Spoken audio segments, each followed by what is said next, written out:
as we look at modern, powerful AI chips, continuously pushing the limits of computing power. On the surface, Moore's law seems to be continuing its myth. But in reality, the entire semiconductor industry is facing a suffocating and fatal pain point. No matter how fast the GPU's processing speed is, if data cannot be transmitted in or out at all, then this chip, there is nothing more than an extremely expensive hand warmer. Most people might think that the speed of electricity is almost equal to the speed of light.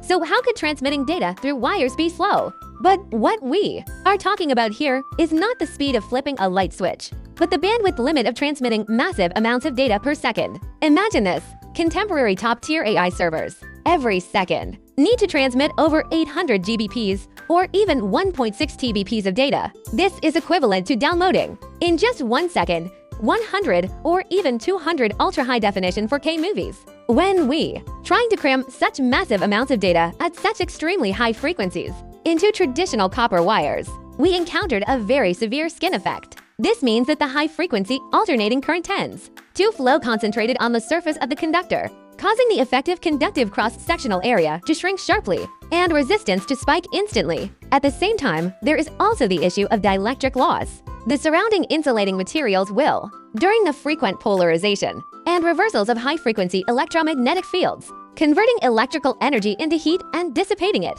The superposition of these two physical phenomena produces massive signal attenuation at the terrifying transmission rate of 800 GBps. Traditional passive copper wires, if longer than a mere 2 meters, will see signals completely attenuated into unreadable noise.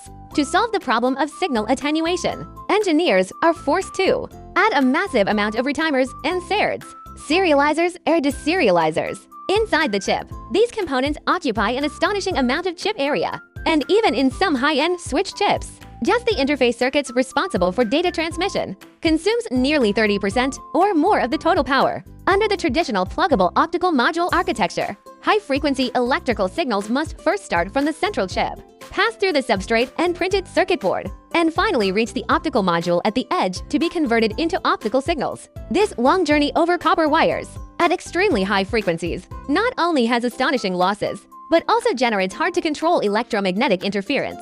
This is the so-called bandwidth wall and thermal hell. If we continue to insist on using electrons to transmit high-frequency signals, servers will ultimately crash completely due to the inability to dissipate heat. To solve this disaster involving underlying physical limits, scientists proposed an extremely bold and counterintuitive solution, which is to replace all the wires responsible for transmitting signals both inside and outside the chip with optical fibers. This is the breakthrough technology currently saving the computational limits of AI, silicon photonics. The underlying operational logic of silicon photonics is actually very straightforward, which is to change the information carrier from electrons, which have mass and charge, to photons, which have no resting mass. When photons propagate through a medium, not only do they have no resistance issues and generate absolutely no heat from friction, but they also possess a decisive asymmetric advantage. Light propagating in optical fibers or waveguides is based on the principle of total internal reflection. This is because the refractive index of the core material is greater than that of the outer cladding material. So light waves are perfectly confined within the channel.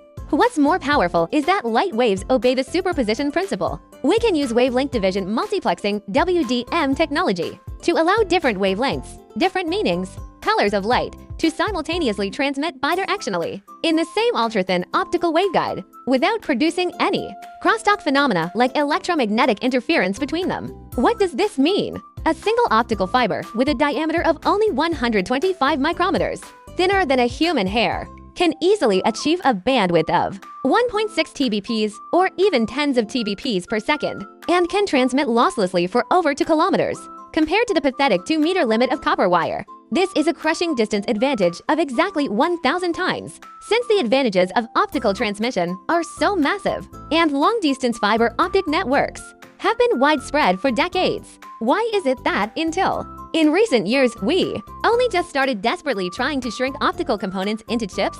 The answer to this question involves the most core bandgap characteristic in material science, which was also the ultimate nightmare faced by engineers in the past. The most fundamental material for manufacturing modern chips is silicon, but silicon itself is an indirect bandgap semiconductor material. In indirect bandgap materials, during the process where an electron transitions from the conduction band back to the valence band and recombines with a hole. Momentum is not conserved. This means it must release or absorb a photon, which is the thermal energy of lattice vibration, to compensate for the momentum difference. This results in silicon materials having extremely tragic luminous efficiency, almost only generating heat instead of emitting light, making it completely impossible to use for creating laser light sources that generate optical signals. To generate lasers, we must use materials like indium phosphide or gallium arsenide, which are direct band gaps. 3V semiconductor materials. Electron transitions in these materials do not require photon participation. Therefore, their luminous efficiency is extremely high. Under past technological conditions, trying to integrate light-emitting components made of these 3V materials with the silicon chips, responsible for computational logic, was like trying to seamlessly weld wood and iron blocks together because their lattice constants and thermal expansion coefficients are completely different. Forcing them together would only lead to severe defects and wafer cracking. Besides the light source issue, how to achieve modulation of optical signals on a silicon chip was also a huge challenge. Traditional electro-optic crystals usually possess a strong Pockels effect, allowing direct changes to the refractive index by applying voltage. But silicon material just happens to lack this effect. To convert electrical signals representing zeros and ones on a silicon chip into the light and dark variations of optical signals, engineers had to utilize the so-called free carrier dispersion effect. They create p-n junctions within the silicon waveguide, and by injecting or extracting electrons and holes to change the free carrier concentrations in the region, thereby slightly altering the refractive index of silicon. The change in refractive index causes a phase delay in the light waves passing through that area. Then, engineers use the geometric structure of a Mach-Zehnder interferometer to split a beam of light into two paths. After one path undergoes phase modulation, it recombines with the light from the other path. If the phase difference is exactly 180 degrees, the two beams of light will cancel each other out due to destructive interference, forming a dark state, which is a 0. Conversely, constructive interference forms a bright state, which is a 1. Through this ingenious physical mechanism, we can finally perform high-speed signal modulation on silicon materials, which is originally extremely insensitive to light.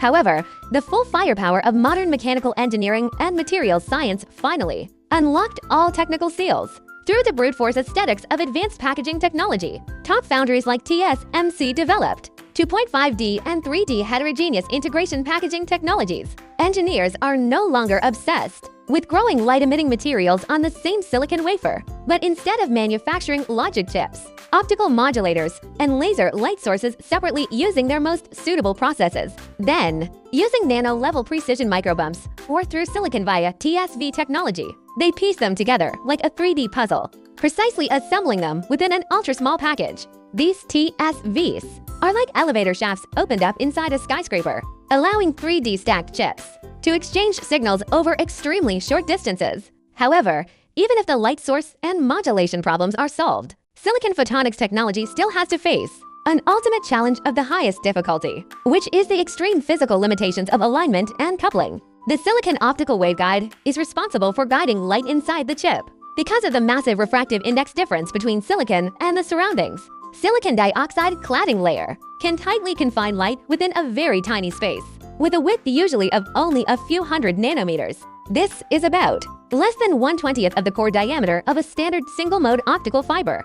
To accurately and losslessly funnel light from a massive external optical fiber into a nanoscale waveguide inside the chip is like taking the high-pressure water stream spraying from a fire hose and shooting it without spilling a drop entirely into a microscopic syringe needle. To solve this problem of mode-volume mismatch, engineers developed two extreme geometric design solutions: grating couplers and edge couplers. The grating coupler works by etching periodic nanoscale trenches on the surface of the silicon waveguide, utilizing the Bragg diffraction principle to forcefully change the forward direction of the light wave, allowing light to enter and exit from a direction perpendicular to the chip's surface. The advantage of this approach is that during the wafer testing stage, probe stations can be directly used for large-scale wafer-level optical testing, greatly reducing production costs, and the alignment tolerance is relatively large. However, grating couplers have strong wavelength dependence and polarization dependence, and can only operate for specific wavelength ranges of light, and they also generate higher insertion losses. The other solution is edge coupling. Engineers design a structure at the edge of the chip known as an inverse tapered waveguide, allowing the width of the silicon waveguide to gradually narrow down to the nanoscale as it approaches the edge. This counterintuitive design actually forces the mode field of the light wave to expand outward, enlarging to match the mode field size of the external optical fiber, thereby achieving extremely high-efficiency optical coupling. Edge coupling has an extremely wide bandwidth and is insensitive to the polarization state of light, making it the current top choice for pursuing ultimate performance.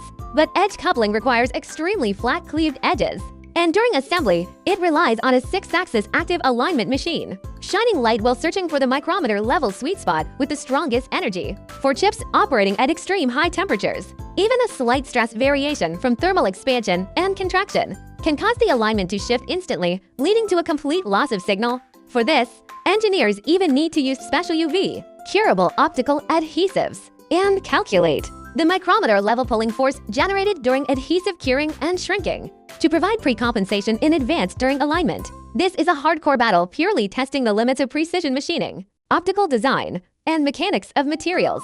As these engineering hurdles are overcome one by one, Silicon Photonics has officially moved from the laboratory into the massive industrial supply chain. The current ultimate development trend is co-packaged optics (CPO), which directly packages the optical engine and the highest-end switch, chips, or GPS onto the same substrate. This architecture completely eliminates the traditional pluggable optical modules, extremely power-hungry copper wire transmission distance, not only drastically compressing the power consumption of data transmission from tens of picojoules per bit down to single digits, but perfectly unleashing the sealed ultimate computational power of AI chips. We didn't really defeat the limits of physics.